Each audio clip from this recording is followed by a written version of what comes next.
சட்டமன்ற மாநிலங்களவையில் அடுத்த மாதம் காலியாக உள்ள தேர்வுக்கான வேட்புமனு தாக்கல் இன்று தொடங்கியுள்ளது. இதுகுறித்த தகவல்களை தருகிறார் எமது செய்தியாளர் ராஜா.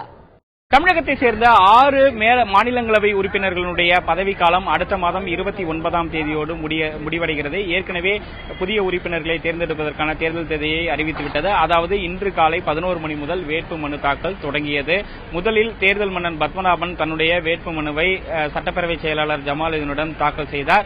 அதற்கு அடுத்தபடியாக ஏற்கனவே திமுக 2 வேட்பாளர்களை அறிவித்துவிட்டது. அதாவது திமுகவின் வழக்கறிஞர் பிரிவை சேர்ந்த RS பாரதி மற்றும் TKS இளங்கோவன் ஆகிய 2 பேர் திமுகவின் வேட்பாளர் அறிவிக்கப்பட்டுவிட்டனர்.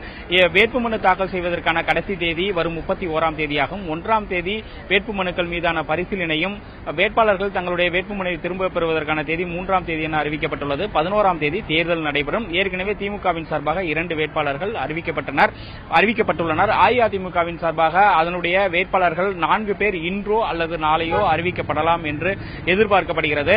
தமிழக ராஜ்யசபா தேர்தலை பொறுத்தவரை ஒரு ராஜ்யசபா எம்பியை தேர்ந்தெடுப்பதற்கு 34 சட்டமன்ற உறுப்பினர்களுடைய வாக்குகள் தேவை.